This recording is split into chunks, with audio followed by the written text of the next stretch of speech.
Are you unknowingly giving away your power every single day? Think about it. Every reaction, every explanation, every time you say yes when you want to say no, it's costing you more than you realize. This isn't about being cold or distant. This is about reclaiming control over your energy, your boundaries, and your life. What happens when you stop reacting and start being unreachable? The answer might just change everything you thought about personal power.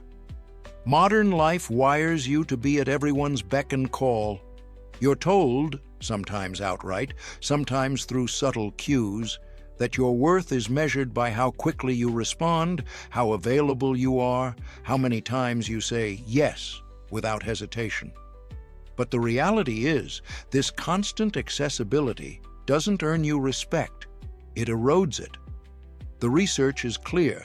Society glorifies being available, but what it's really doing is training you to become an emotional puppet. Every time you answer instantly, explain your choices, or adjust yourself for someone else's convenience, you teach people exactly how to pull your strings.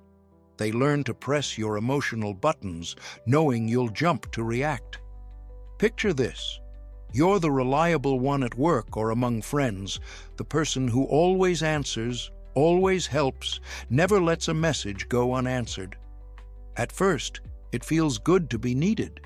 But after a while, you start to notice something. Your willingness becomes an expectation. Your effort becomes invisible.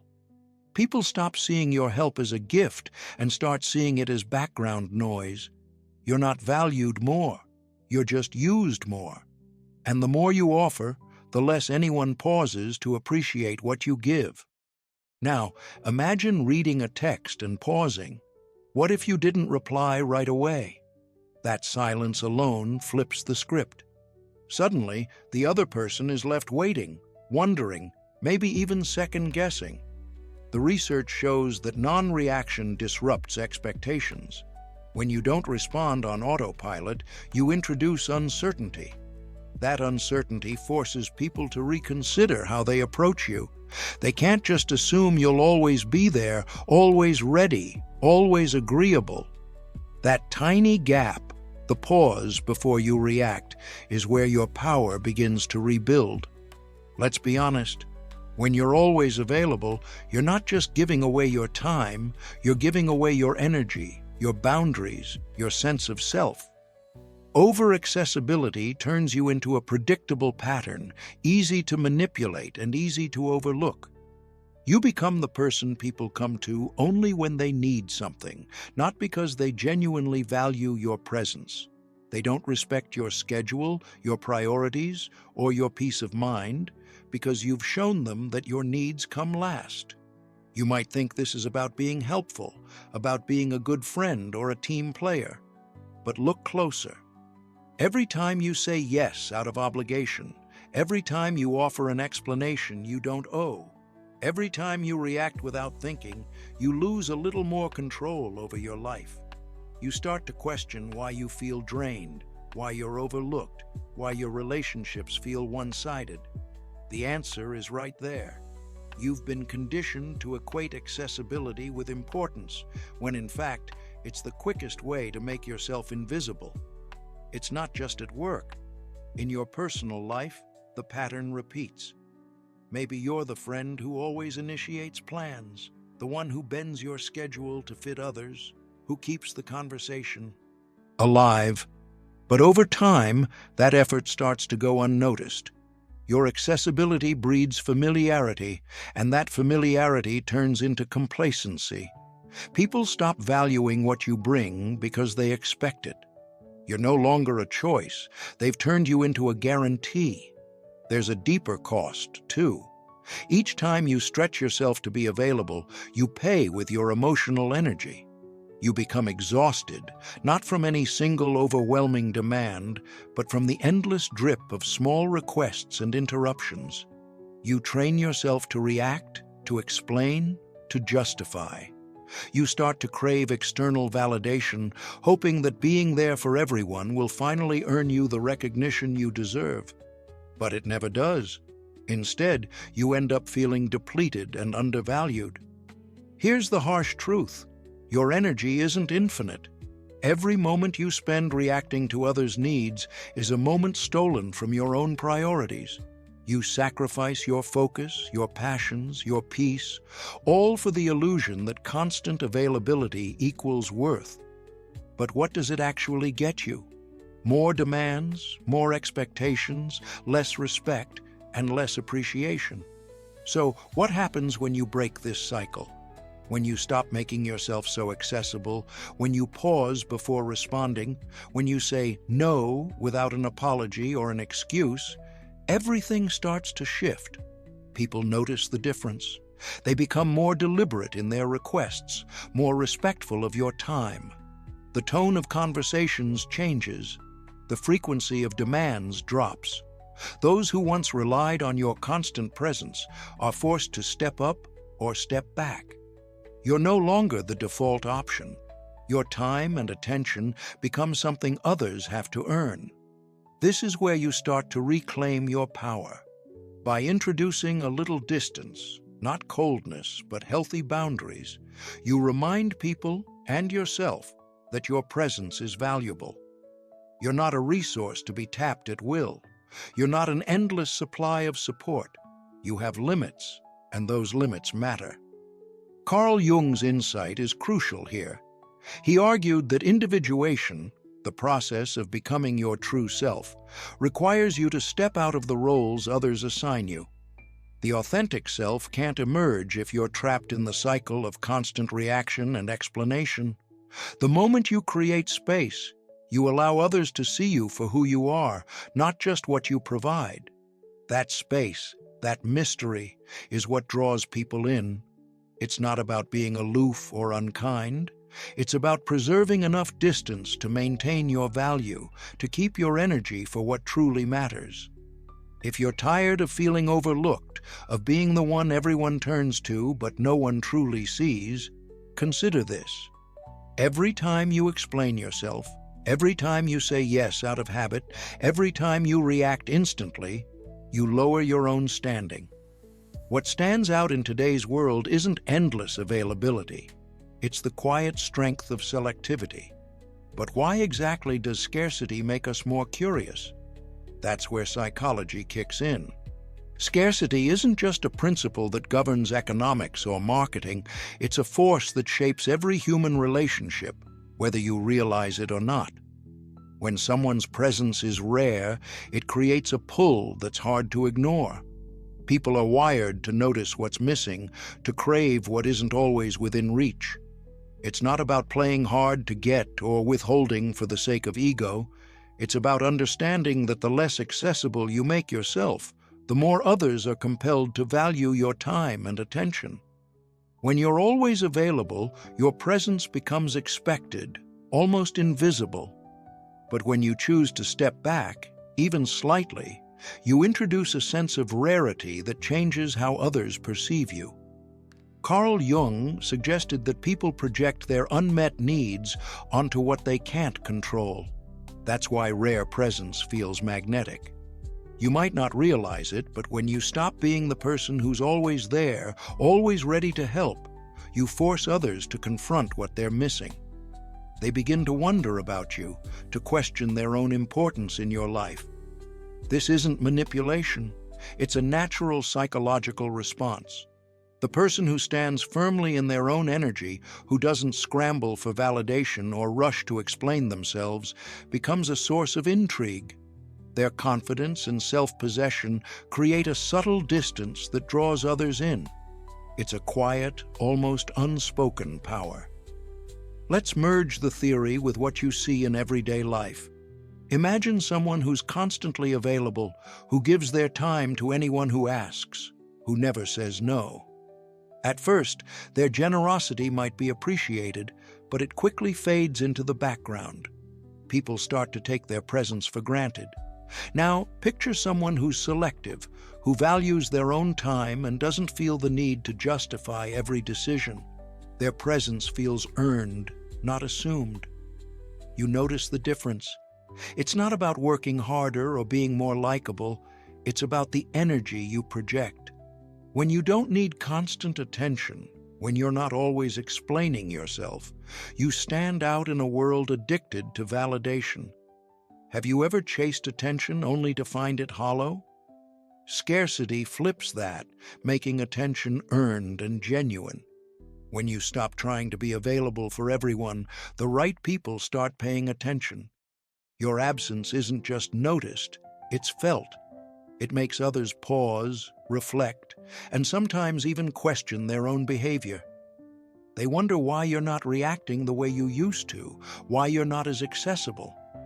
This subtle shift creates a mirror for their insecurities and compels them to evaluate how they treat you. The less you give away, the more others want to know. It's a paradox that works in your favor. But this isn't about withdrawing to punish or manipulate. It's about self-respect. When you stop over-explaining, when you resist the urge to react to every demand, you're not being cold. You're showing that you value your own boundaries. Jung's concept of individuation is central here. Becoming your true self means shedding the compulsion to please or to be everything to everyone. When you occupy your own space without apology, you invite others to meet you as you are, not as who they want you to be. The energy you project when you take control of yourself is more impactful than anything you say. People perceive more of you than you imagine, even in silence. If you're always seeking reassurance, always needing to be needed, that neediness is obvious. But when you're comfortable in your own presence, when you're not chasing after validation, people sense that too. It makes you less predictable, less easy to manipulate. And in that unpredictability, you become more compelling. There's a practical side to this. Strategic unavailability isn't about cutting people off or isolating yourself. It's about balance. You create enough space to preserve your energy, but not so much that you become distant or disconnected. This selective approach filters out those who only value you for your constant availability. The people who truly care will make the effort to stay connected. Those who don't will fall away. Your time and energy are finite. By protecting them, you reveal who genuinely respects your boundaries. Scarcity also changes how you see yourself. When you stop needing to be constantly accessible, you stop chasing external validation. You begin to honor your own needs, to recognize that your worth isn't tied to how much you give or how quickly you respond. This is the beginning of real self-possession.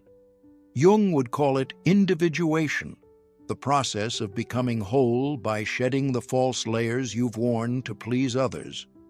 You no longer waste energy trying to control how others see you. You don't need to over-explain or justify yourself. Your actions become intentional, not reactive. This shift doesn't just alter how others treat you. It transforms your internal world. You find a kind of freedom in not being at everyone's disposal. Your stillness, your quiet confidence becomes your strength. People notice. They're drawn in, not because you're loud or demanding, but because your presence is rare. What's rare is valuable. What's quiet commands attention. And what's truly powerful never begs to be seen. This new way of being changes the dynamics of every relationship. You're no longer seeking respect, you're embodying it. Others choose how to engage with you, but that choice is shaped by the self-respect you project. They see that your availability is not a given, but a decision. You're not there out of obligation or the fear of being disliked. You're there because you choose to be. That's the difference scarcity makes. Distance brings intrigue. Next, learn how to defend that intrigue with guilt-free no's. Saying no should be simple, but for most people, it's loaded with discomfort and second-guessing. That two-letter word can trigger guilt, anxiety, and even fear. Why does such a basic act feel like a betrayal? The truth is, every time you say yes to someone else at the expense of your own needs, you're quietly saying no to yourself. This isn't just about politeness. It's about a lifetime of being taught that your value depends on how much you give. From childhood, you're told to be agreeable, smile more, blend in, don't cause trouble. At work, you're praised for being the one who always steps up. Among friends, you might feel like you have to prove your loyalty by always being available. In relationships, there's that subtle fear. If you stop giving, will you lose the connection? These lessons build a persona, a mask that tells the world you're always there, always reliable. Jung called this the persona mask, the false self you present to fit in and be accepted. But here's the problem. Every time you force yourself to say yes, you reinforce that mask and bury your real needs a little deeper. People-pleasing is not kindness, it's a survival strategy. Somewhere along the way, you learned that saying yes would keep you safe from rejection or criticism. But the more you do it, the more others expect. You become the default option, the person everyone turns to when something needs doing. It starts small. You take on an extra project at work, you agree to favors for friends, you stretch your schedule for others. Before you know it, you're running on empty, and your efforts go unnoticed. You're not respected for your generosity. You're depended on for it. And when you finally need help, you realize how one-sided things have become. Take Sarah, for example.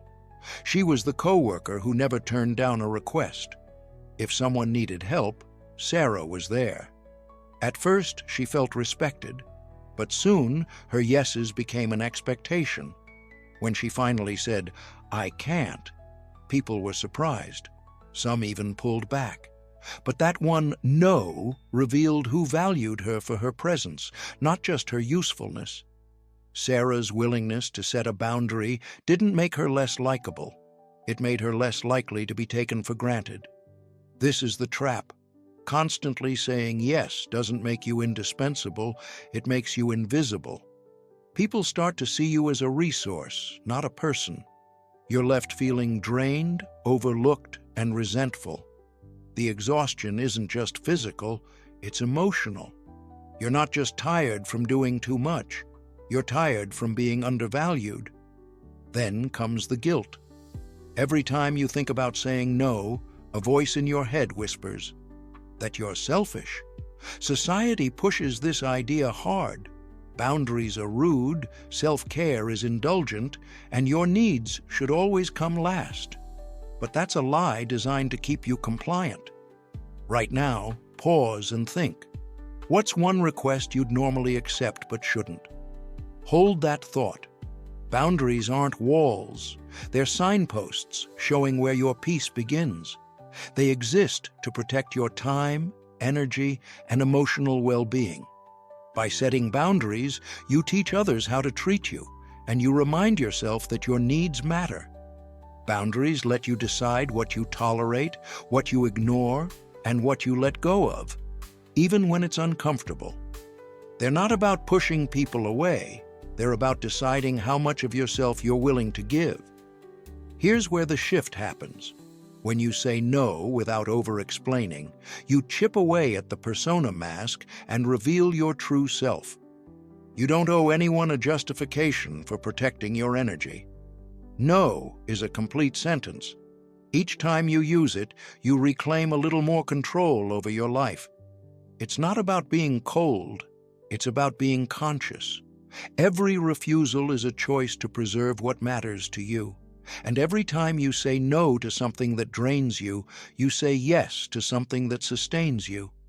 If you're new to this, don't start with sweeping changes. Pick one boundary. The next time someone asks for your help and it doesn't feel right, pause. Ask yourself, does this serve my priorities? Will this leave me fulfilled or just more depleted? If the answer is no, try saying, "I can't commit to that right now." Don't explain, don't apologize. Notice how it feels. At first it will be uncomfortable, maybe even scary, but pay attention to the relief that follows. The fear of saying no is often about losing approval, but what you gain is self-respect. You'll notice a shift in your relationships. Those who genuinely care will adjust and respect your new boundaries. Those who only valued your compliance may drift away. Either way, you're left with people who see you, not just what you can do for them. You create space for clarity, for balance, and for your own goals. Setting boundaries isn't about selfishness. It's about survival. It's about protecting your energy so you can show up fully for the things and the people that truly matter. Jung believed that individuation, becoming your authentic self, requires dropping the mask and setting limits. Each boundary you set is a declaration of your worth. Later, we'll see how this no can transform into the power of silence. For now, recognize that sometimes the most powerful thing you can say is nothing at all. Let's turn the focus to how you hold your ground when words aren't your weapon. Mastering the art of silence is about more than just withholding speech. It's about using restraint as a form of power.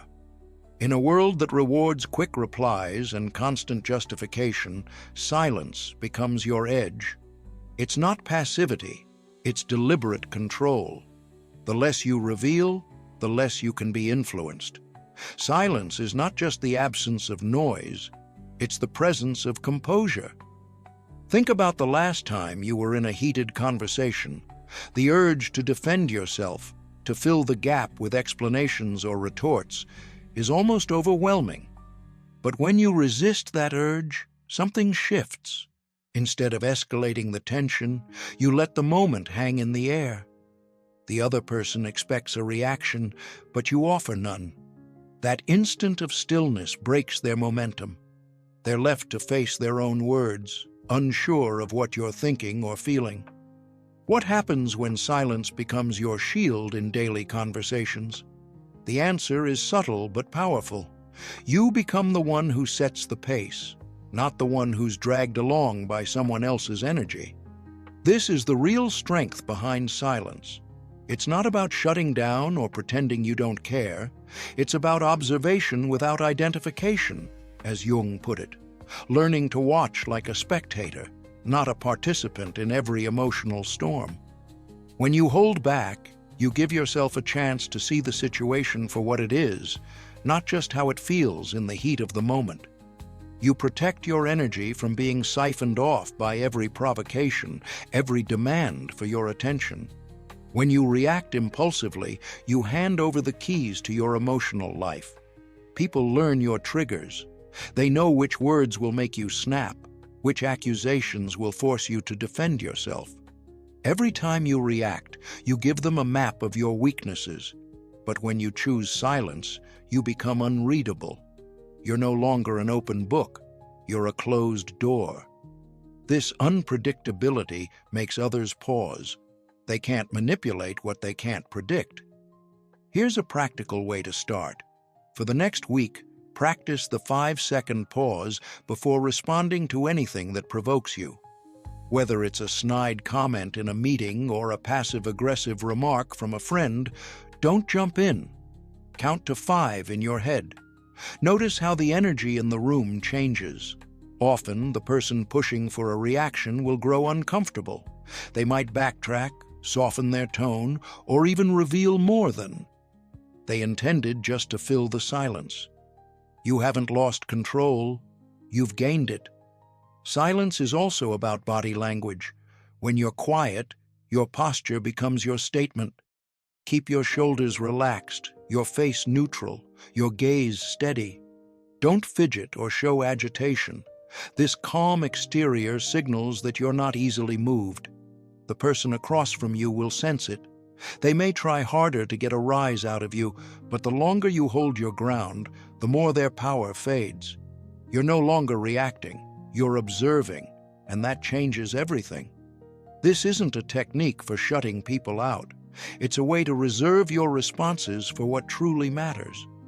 Most situations don't deserve your immediate reaction. Most provocations don't require a defense. When you respond less, you see more. You begin to pick up on the subtle cues, the hesitation in someone's voice, the shift in their eyes, the real motivation behind their words. You start to see who respects your boundaries and who only wants to test them. Let me challenge you with a micro exercise. In your next conversation, especially if it turns tense, try responding with fewer words. Let the silence breathe. Watch how others react. Some will rush to fill the gap, revealing their own discomfort or insecurity. Others will respect your space, understanding that you're not someone who can be easily read or provoked. This is how you build a reputation for calm authority, not by talking more, but by talking less and observing more. The power of silence isn't just about what you withhold from others, it's about what you reclaim for yourself. Every time you pause, you protect your emotional reserves. You become less reactive, less prone to regret, less vulnerable to manipulation. Silence becomes your shield, a quiet boundary that separates your peace from the chaos around you.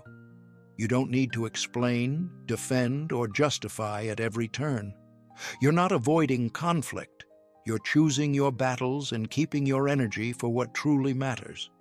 As you master this art, you'll notice something else. People start to treat you differently. They approach you with more respect, more caution.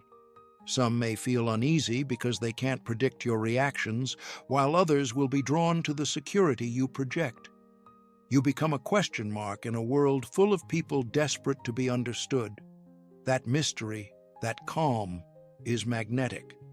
Silence builds calm. The next step is making that calm unshakable by letting go of the need for validation. There's a reason you feel compelled to explain yourself, to offer justifications for your choices, even when nobody demands them. It's the quiet pull of validation, an urge that slips in so smoothly you might not even notice it until you're already mid-explanation. You want to be understood, to avoid being misjudged, and to make sure your intentions are clear. But pause for a moment and ask yourself, why does it matter so much? The truth is, the people who are quick to judge you already have their own narratives. They're not waiting for your data. They're looking for confirmation of what they already believe. Every time you explain yourself to win them over, you're not actually correcting their view. You're just feeding their confirmation bias and draining your own energy in the process. Think of the last time you over-explained. How much energy did it cost you? Hold on to that feeling. The need for external approval isn't something you're born with, it's something you learn. Maybe it started with parents or teachers who only praised you when you fit a certain mold. Maybe it grew stronger in a culture that equates being accepted with being valuable. Over time, you internalize this lesson. If you're not constantly justifying yourself, you risk being misunderstood, rejected, or dismissed. So you keep explaining, hoping it'll earn you a place at the table. But there's a hidden price to all this explaining. When you hand over your narrative to others, you let them decide what's valid, what's worthy, and what deserves respect. You start to believe that your choices only matter if someone else says they do. This isn't just exhausting, it's dangerous.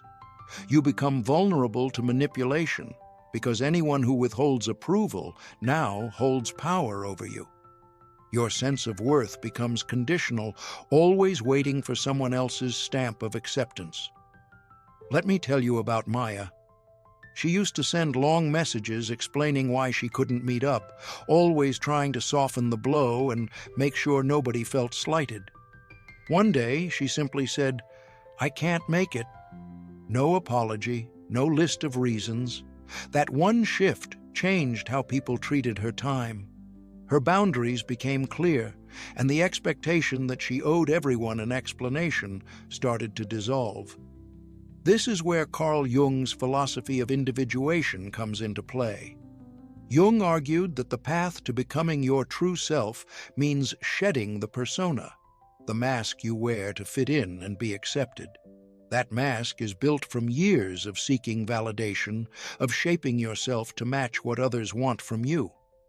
Individuation is the process of letting go of that mask and standing in your own truth, even if it means not being universally liked or understood. It's about recognizing that your value isn't up for debate. It's not something that rises and falls based on the praise or criticism of people around you. When you stop explaining yourself, you reclaim your narrative. You stop giving others the power to define you. Instead, you start listening to your own voice, trusting your own judgment, and making choices that align with your values, not with what you think will win approval. This isn't about shutting people out or rejecting feedback. It's about recognizing that feedback is just information, not a verdict on your worth. Validation feels good, but it's fleeting. The approval you get from explaining yourself is a temporary fix. It never lasts, and it never fills the deeper need for self-acceptance. True confidence isn't built on applause. It's built on a quiet, steady alignment with your own values. When you operate from that place, you don't need to chase reassurance. You become less reactive, less desperate for others to see things your way. You can accept being misunderstood because you know who you are. Pause and imagine what it would feel like to stop chasing that approval. What would you do with all the energy you pour into justifying yourself? How much mental space would you reclaim? You'd stop burning out from trying to manage other people's perceptions. You'd stop tying your self-worth to whether someone else agrees with your choices.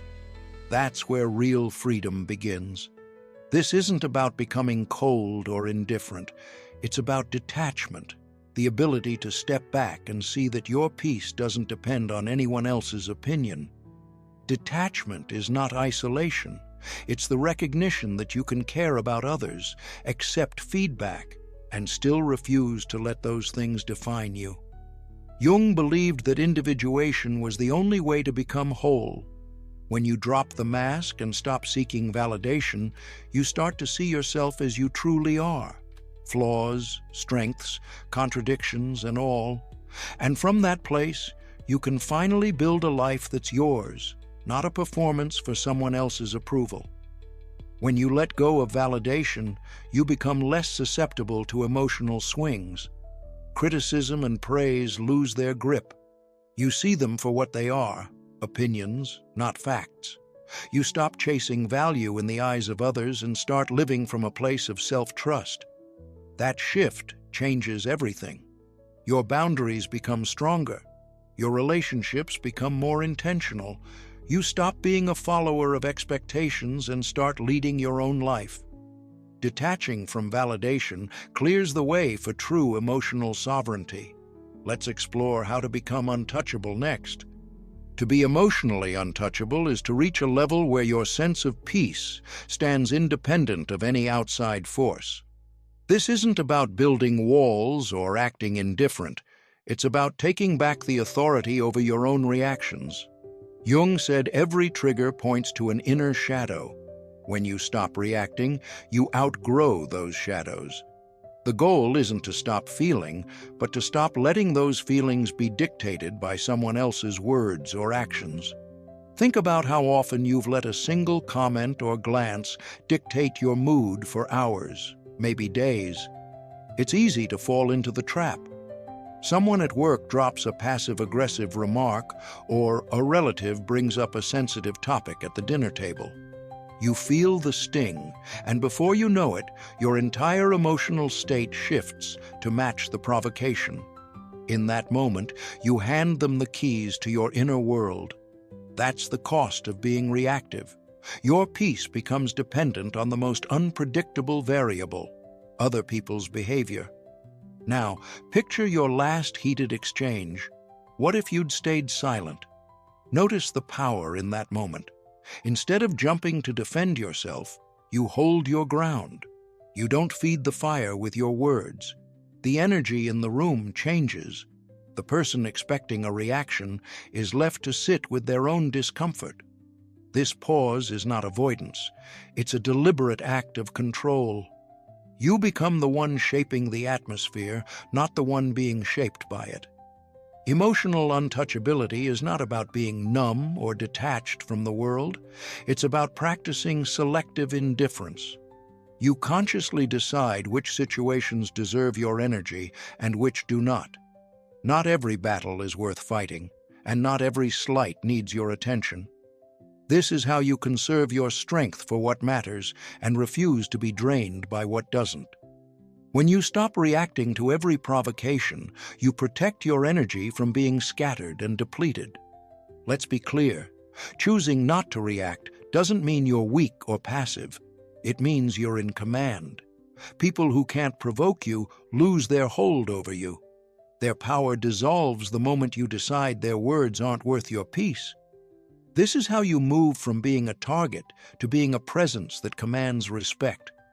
The world is full of people eager to test your boundaries. Your ability to remain calm, to not hand over your emotions, is what sets you apart. Jung's insight goes deeper. He believed that the emotions that control us most are often linked to unresolved parts of ourselves, our shadows. Every time you react impulsively, you're letting those shadows run the show. But when you observe your triggers and resist the urge to react, you start to integrate those shadows. You become less predictable, less easy to manipulate. This is how you shift from being emotionally vulnerable to emotionally sovereign. Try this daily practice. At home or work, note one moment you resist reacting. Journal how it changes your sense of control. You'll notice that with each instance, your confidence grows. The urge to explain, defend, or retaliate fades. You start to crave the clarity that comes from stillness, not the chaos that comes from constant reaction. Over time, people notice the difference. They stop trying to push your buttons because those buttons no longer work. It's important to remember. Emotional untouchability doesn't mean you never feel anger, sadness, or frustration. It means you choose when and how to express those emotions. You don't let others dictate the timing or the intensity. You decide what deserves your attention and what can pass by without a second thought. That's the essence of self-respect, refusing to let your energy be hijacked by things that don't serve your well-being. There's a visible shift that happens when you embody this. Your body language becomes more relaxed, your responses more measured. You don't rush to fill silences or defend your choices. People sense the difference. They see that you're not easily moved, not quick to anger or flattery. You become a stable presence in a world that thrives on volatility. That stability is rare, and it draws respect, sometimes even curiosity, from those around you. As you practice selective indifference, you'll find that your relationships change. Manipulators lose interest. Drama seekers drift away. The people left in your circle are those who value you for your presence, not for your reactions. You become less susceptible to emotional blackmail and more capable of setting boundaries without guilt. Your inner world becomes a place of calm, not a battleground for every passing storm. Ask yourself, what can you let go of today that no longer serves you? Is there an emotional trigger you're ready to stop carrying? Each time you choose not to react, you reclaim a piece of your power. Over time, this builds a foundation of self-trust that's hard to shake. You realize that your energy is yours to protect, and that you don't owe anyone access to your emotional state. If this resonates, comment below one emotion you'll refuse to hand over this week. Challenge yourself to notice your triggers and choose stillness over reaction. The more you practice, the more natural it becomes. You start to see that emotional untouchability isn't about shutting out the world.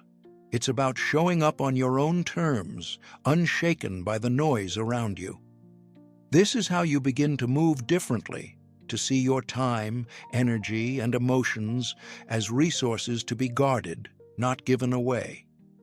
You start to understand the value of being unreachable, not as a way to hide, but as an act of self-respect.